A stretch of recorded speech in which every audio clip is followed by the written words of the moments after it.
The profiler who couldn't see what was right in front of him, Agent Marcus Webb, was the FBI's go-to expert on serial killer psychology.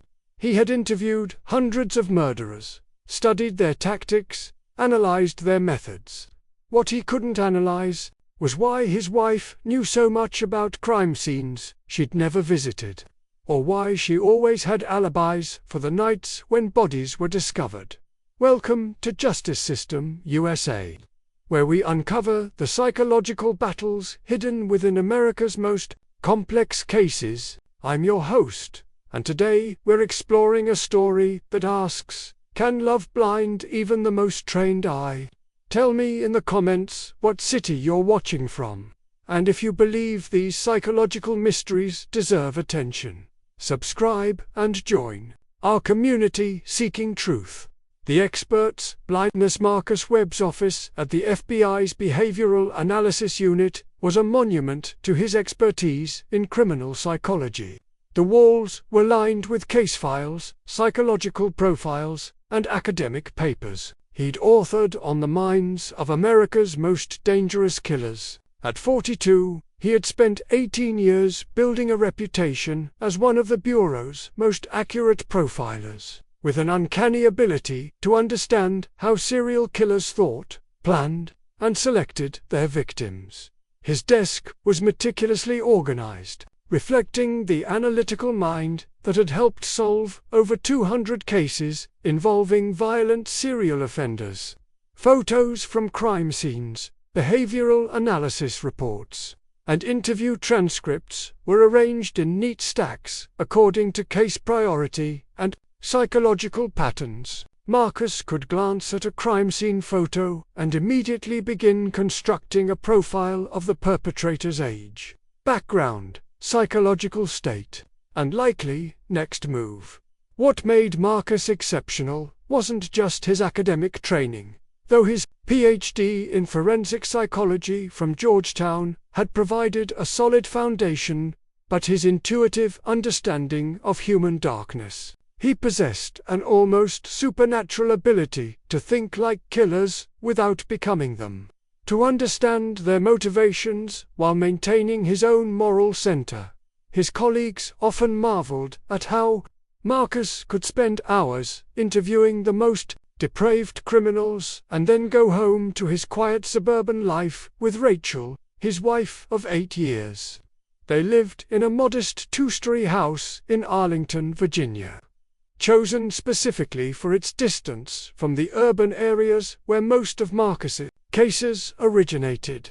The house represented normalcy, safety, and the peaceful life that Marcus had built as a counterbalance to his daily exposure to humanity's worst impulses. Rachel Webb was everything Marcus had hoped for in a partner: intelligent, supportive, and completely removed from the world of criminal psychology that consumed his professional life. She worked as a freelance graphic designer, mostly handling corporate branding projects and website designs for small businesses.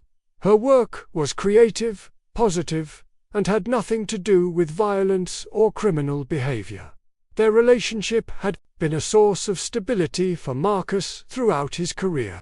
While his FBI colleagues struggled with divorce rates and burnout from constant exposure to violent crime, Marcus had found someone who provided emotional balance and perspective. Rachel never pushed him to discuss his cases, understanding that he needed to compartmentalize his work to maintain his psychological health. But lately, Marcus had begun noticing things about Rachel that didn't quite fit the pattern of their normal life together. The anomalies. It started with small observations that Marcus initially dismissed as coincidences or his own occupational paranoia. After spending years analyzing behavioral patterns in criminals, he sometimes found himself unconsciously profiling people in his personal life, a habit he tried to suppress. The first anomaly occurred during a case involving a serial killer in Baltimore who had been targeting young professional women. Marcus had been working late, reviewing crime scene photos and victim profiles, when he came home to find Rachel watching the local news coverage of the murders. What struck him as odd wasn't her interest in the case, it was her commentary. "The killer is probably using a sedan rather than an SUV," Rachel had said casually while folding laundry. "SUVs are too conspicuous in those neighborhoods, and he needs something that blends in for the stalking phase." Marcus looked up from his case files, surprised by the specificity of her observation. "That's actually a pretty sophisticated analysis. What made you think of vehicle selection?" Rachel shrugged without looking away from the television. "Just seems logical. You want to be invisible when you're hunting, right?" The word choice, hunting, stuck with Marcus. It wasn't how most people would describe criminal behavior. Normal people talked about crimes or attacks, not hunting, but Rachel had used the predator's own language instinctively. Marcus filed the observation away and returned to his work. But he found himself paying closer attention to Rachel's comments about his cases. The second anomaly emerged a month later, during a case involving ritual murders in Philadelphia. The killer had been leaving specific symbols at crime scenes, and Marcus was struggling to understand their significance. He had brought photos of the symbols home to review in his study, not sharing them with Rachel but leaving them visible on his desk. The next morning, Rachel brought him coffee while he reviewed the crime scene evidence. She glanced at the symbols and mentioned, almost offhandedly, "Those look like they're meant to represent control rather than worship. The positioning suggests domination over the victim rather than offering to a higher power."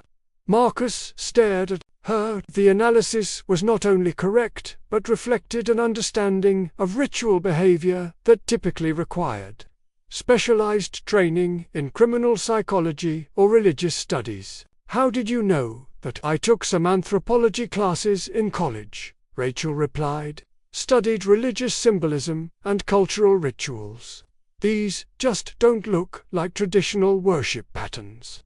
The explanation was reasonable, but Marcus found himself wondering why Rachel had never mentioned studying anthropology before. In 8 years of marriage, she had rarely discussed her college experience beyond her art and design courses. That evening, Marcus quietly reviewed Rachel's educational background through databases available to federal agents. Her college transcript showed no anthropology courses, no religious studies, and no coursework that would have provided the knowledge she had demonstrated. The deepening pattern over the following months. Marcus began unconsciously documenting Rachel's insights into his cases. What he discovered was a pattern of knowledge that shouldn't have existed. When Marcus worked a case involving a killer who targeted elderly victims in their homes, Rachel commented that the perpetrator was probably familiar with healthcare systems, because he knew exactly how to incapacitate victims without leaving obvious signs of struggle. Her assessment was correct and reflected an understanding of human anatomy and trauma that was precise and disturbing.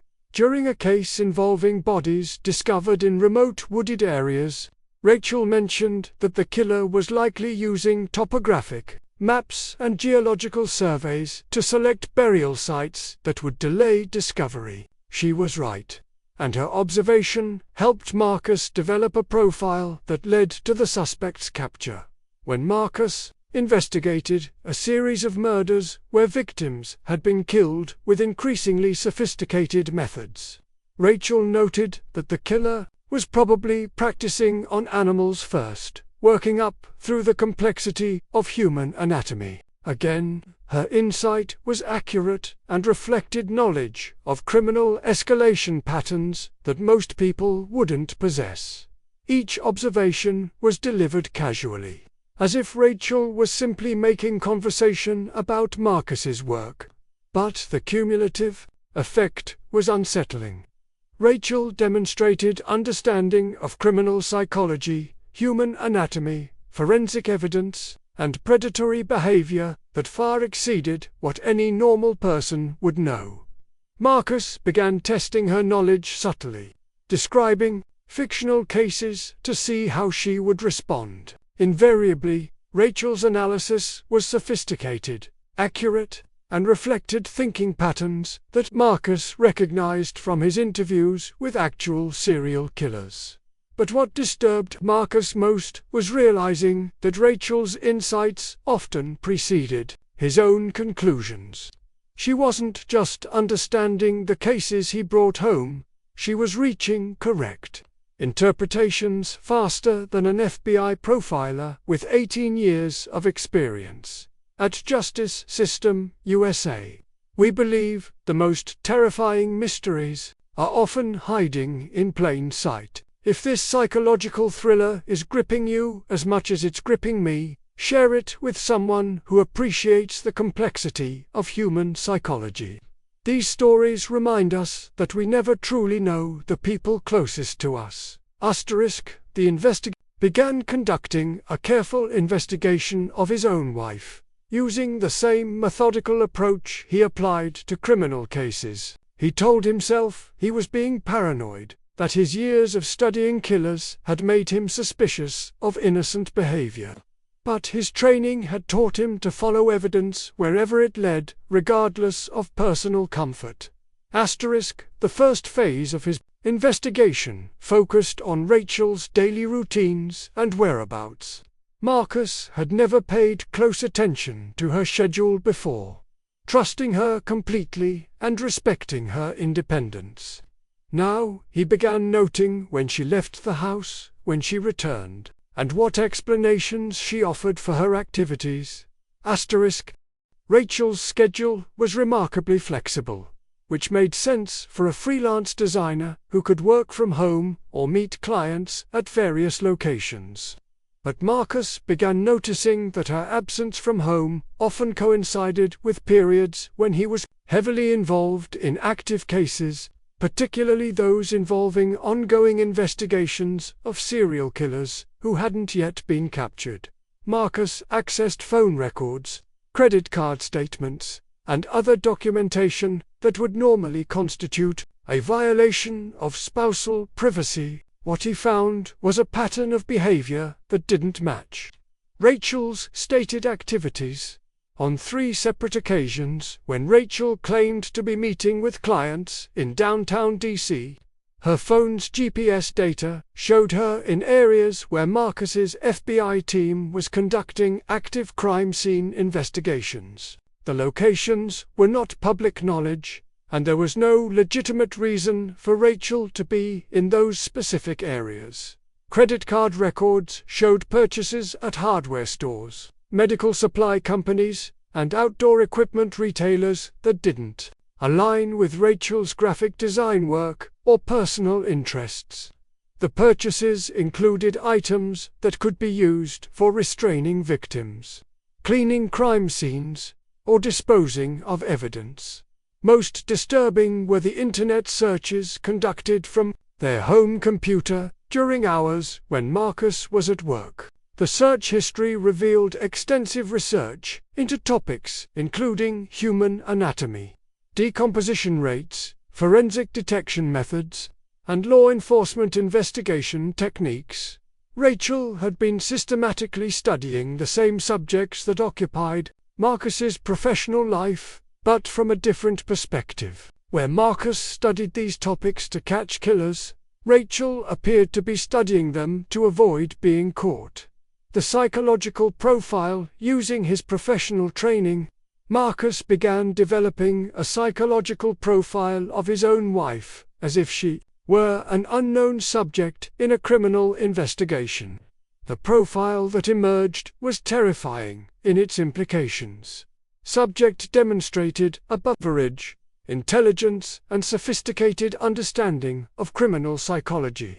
Behavior patterns suggested careful planning, risk assessment, and adaptive learning from exposure to law enforcement techniques. The subject had cultivated a cover identity as a creative professional that provided flexible scheduling and minimal social verification.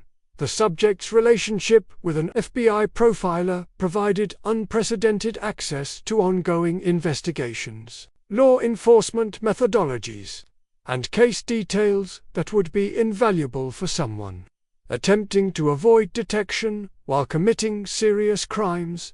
Marcus realized that Rachel's marriage to him wasn't just convenient, it was the perfect cover for a predator. She had access to information about active investigations, understood how law enforcement profiled suspects, and could monitor the progress of cases that might threaten her activities. But the most chilling aspect of Marcus's profile was the recognition that Rachel exhibited psychological traits he had observed in some of the most successful serial killers he had studied. The ability to compartmentalize violence from normal social relationships, to maintain a convincing facade of normalcy while engaged in predatory behavior, and to use intimate relationships as tools for manipulation and cover. The test Marcus designed, a test to confirm his suspicions, using a technique he had developed for interviewing suspected killers who were attempting to maintain their innocence. He created a fictional case involving murders that hadn't actually occurred, complete with fabricated crime scene details and a false timeline.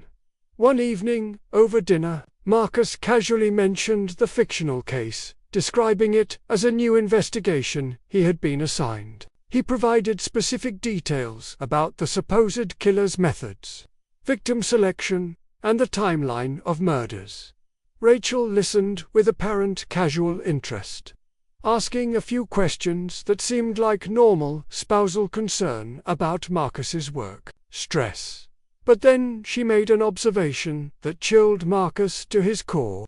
The killer probably chose those specific locations because they're near water treatment facilities, Rachel said while clearing dishes. Bodies decompose faster in that type of soil composition, and the industrial activity would mask any unusual smells during the process.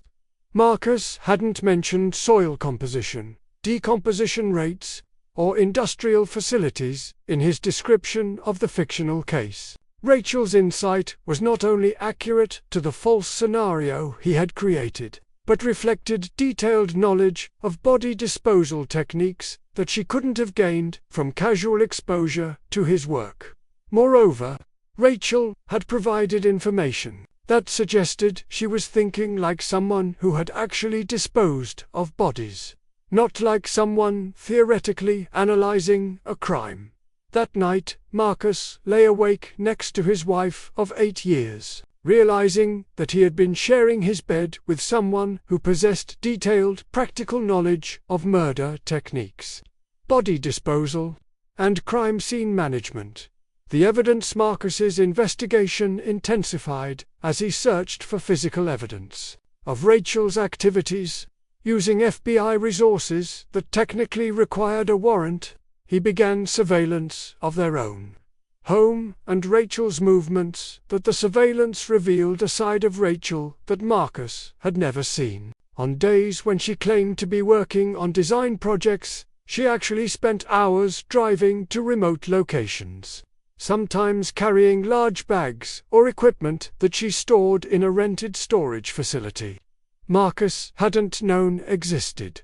Marcus obtained access to the storage facility and discovered a collection of items that confirmed his worst suspicions. Detailed maps of the areas where recent murders had occurred, photographs of potential victims that appeared to have been taken without their knowledge, and tools that could be used for restraining or killing people. Most damning was a journal, written in Rachel's handwriting, that contained detailed observations about the victims of unsolved murders in the D.C. area. The journal entries described the victims' routines, their vulnerabilities, and specific plans for approaching them that matched the methods used in their actual murders. Rachel hadn't just been following Marcus's cases, she had been committing the murders that Marcus was investigating.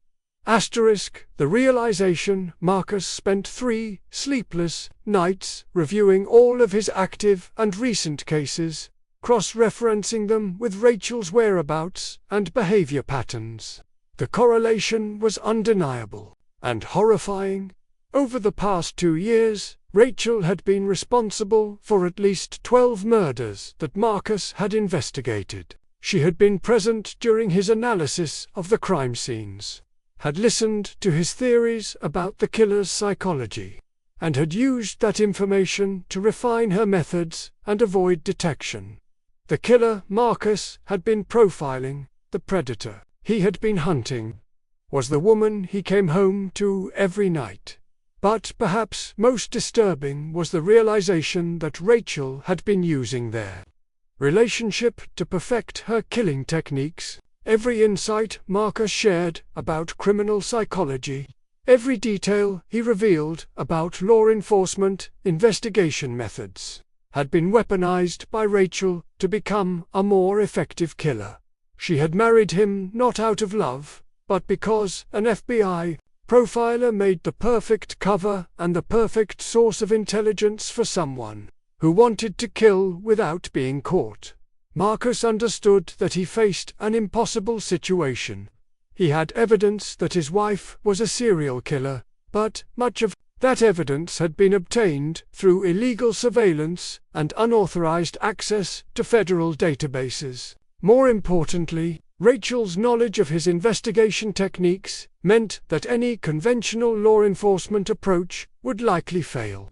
The confrontation Marcus decided to confront Rachel directly, using the psychological techniques he employed when interviewing serial killers. He chose a Saturday morning when they were both home, approaching the conversation as if it were a professional interrogation rather than a marital discussion. "Rachel," he said as she prepared coffee in their kitchen, "I know what you've been doing." Rachel paused for just a moment, her hand hovering over the coffee maker, before continuing her routine with apparent calm. "What do you mean?" "The murders in D.C., Baltimore, and Richmond. The storage facility on Route 66. The journal with victim observations. I know it's you." Rachel turned to face him, and for the first time in their marriage, Marcus saw her without the mask of normal human emotion. Her expression was calm, calculating, and completely devoid of the affection or surprise he would have expected from an innocent spouse. "How long have you known?" she asked, her voice carrying the same professional detachment Marcus used when interviewing suspects. 3 months of investigation, but I think I've been unconsciously aware for longer." Rachel nodded as if processing tactical information. "You used surveillance techniques on me. That's actually quite impressive. Most people couldn't maintain that level of operational security while living with their target." The clinical way she discussed their marriage as an operation confirmed everything Marcus had suspected about her psychological state. "You marry me?" Marcus asked. "Because you were perfect," Rachel replied without emotion. "An FBI profiler gave me access to ongoing investigations, insight into law enforcement methodology, and the ideal cover for my activities. Plus, you were so focused on your work that you rarely paid attention to personal details. And you've been killing people for how long?" "Since before we met. But marrying you allowed me to refine my methods significantly. Your case analyses were like having a personal consultant teaching me how to avoid detection." The conversation continued for 2 hours, with Rachel answering Marcus's questions with the same calm professionalism she might use to discuss a design project. She showed no remorse, no emotional recognition of the harm she had caused, and no concern about the consequences of discovery. Marcus realized he was talking to someone who was fundamentally different from the woman he thought he had married. The Rachel he had loved had been a carefully constructed facade designed to manipulate him into providing cover and intelligence for her killing activities. The impossible choice. Marcus faced a decision that would define the rest of his life. As an FBI agent, he was obligated to arrest Rachel and present evidence of her crimes. But as her husband, he was confronted with the reality that everything he had believed about their relationship had been a lie. Moreover, Rachel's intimate knowledge of FBI investigation techniques meant that she would likely be able to challenge much of the evidence Marcus had gathered against her. Her defense attorney would argue that Marcus had violated her constitutional rights through illegal surveillance, and much of the evidence might be inadmissible in court. Rachel seemed to understand his dilemma. "You know that prosecuting me will destroy your career," she said calmly. "All of those illegal database searches, the unauthorized surveillance, the violation of my privacy rights, it will all come out during trial. You'll lose your job, face federal charges, and probably serve prison time yourself." She was right. Marcus's investigation had violated numerous federal laws and FBI protocols. Even if Rachel was convicted, his own career and freedom would be destroyed in the process. "But if you don't prosecute me," Rachel continued, "I'll simply disappear. New identity, new location, and you'll never have to worry about evidence of your illegal investigation being discovered." Marcus stared at his wife, understanding that she was offering him a deal. Let her escape, and she would take the evidence of his misconduct with her.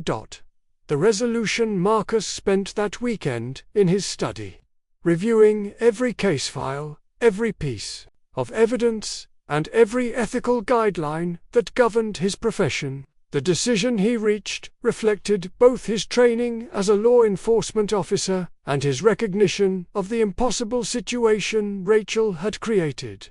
On Monday morning, Marcus submitted a detailed report to his FBI supervisor documenting Rachel's crimes and his investigation. He included a full confession of his own misconduct, acknowledging every illegal surveillance technique and unauthorized database access he had used. The report triggered a massive federal investigation that ultimately confirmed Rachel's responsibility for 17 murders across 4 states. She was arrested, tried, and sentenced to life imprisonment without possibility of parole. Marcus was terminated from the FBI, faced federal charges for his illegal investigation, and served 14 months in federal prison for violation of surveillance laws. His career as a law enforcement officer was permanently ended, but he had also stopped a serial killer who had been using their marriage to perfect her methods and avoid detection for years. The psychological aftermath. 5 years after Rachel's conviction, Marcus works as a private security consultant and occasionally lectures at law enforcement academies about the psychological blind spots that can affect even trained investigators.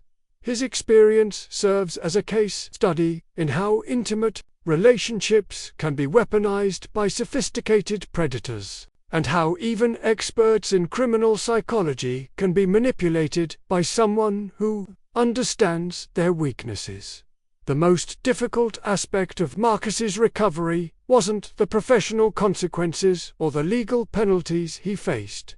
It was reconciling the fact that he had loved someone who had never actually existed. The Rachel he had married was an carefully constructed persona designed to manipulate him into providing cover for serial murder. In therapy sessions, Marcus struggled with questions that had no satisfying answers. Had any of their relationship been real? Had Rachel ever felt genuine affection for him, or had every interaction been calculated manipulation? How many people had died because his trust and love had provided her with the perfect cover for murder? The lesson. Marcus's story raises uncomfortable questions about the nature of love, trust, and human judgment. How well do we really know the people closest to us? Can professional expertise protect us from personal manipulation? And what happens when the person we trust most is the one we should fear most? At Justice System USA, we explore these psychological complexities because they reveal fundamental truths about human nature and the justice system we all depend on. The case of Marcus Webb reminds us that even the most trained observers can have blind spots, especially when those blind spots involve the people we love. It demonstrates how predators can exploit intimate relationships to avoid detection and continue harming others.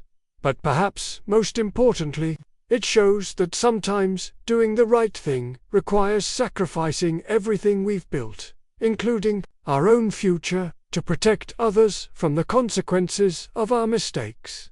Marcus Webb lost his career, his freedom, and his faith in his own judgment. But he stopped a killer who might have continued murdering for years under the protection of their marriage.